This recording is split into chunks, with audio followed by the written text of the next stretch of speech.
চাঁদপুরে ডাকাতিয়া নদীতে গোসল করতে গিয়ে 9 বছরের শিশুর প্রাণ গেল নদীর তলদেশ থেকে অবশেষে উদ্ধার। চাঁদপুরের শহরের কয়লাঘাট এলাকায় ডাকাতিয়া নদীতে গোসল করতে গিয়ে 9 বছরের শিশু নীরব ট্রলারের নিচে পাখার সাথে আঘাত লেগে করুণ মৃত্যু হয়। 4 ঘন্টা খোঁজাখুঁজি করার পর অবশেষে নৌ ফায়ার সার্ভিসের ডুবুরি দল কয়লাঘাট মেঘনা নদীর তলদেশ থেকে শিশু নীরবের দেহ উদ্ধার করে তীরে নিয়ে আসে। শিশু নীরব এলাকার 8 থেকে 9 জন কিশোরের সাথে ডাকাতিয়া নদীতে গোসল করতে আসে। এই সময় নদীর তীর দিয়ে ইঞ্জিন চালিত জেলে নৌকা যাওয়ার সময় তারা সাঁতরে নৌকাটি ধরতে যায়। এই সময় ইঞ্জিনের পাখায় শিশুটির মাথায় লেগে আঘাতপ্রাপ্ত হয়ে পানির তলদেশে তলিয়ে যায়। শিশু নীরবের নিখোঁজের খবর শুনে কয়লাঘাট এলাকায় শত শত মহিলা পুরুষ নদীর পাড়ে এসে ভিড় জমায়। অবশেষে 999 সংবাদ পেয়ে নৌ ফায়ার সার্ভিসের ডুবুরি দল এসে খুঁজতে থাকে।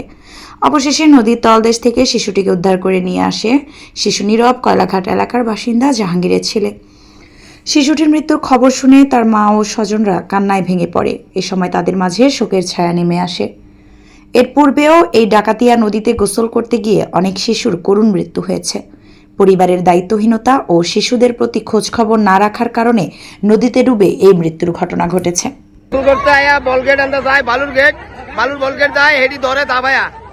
আবার হিটা লাভদা ভরতে গিয়া এই নৌকাটা ভাসি দিয়া যাইতে লইছে, নৌকাওয়ালারা দেখে নাই কি নৌকার তলে ভরছে না কি বলছে, নৌকাওয়ালারা কইতে পারতো না।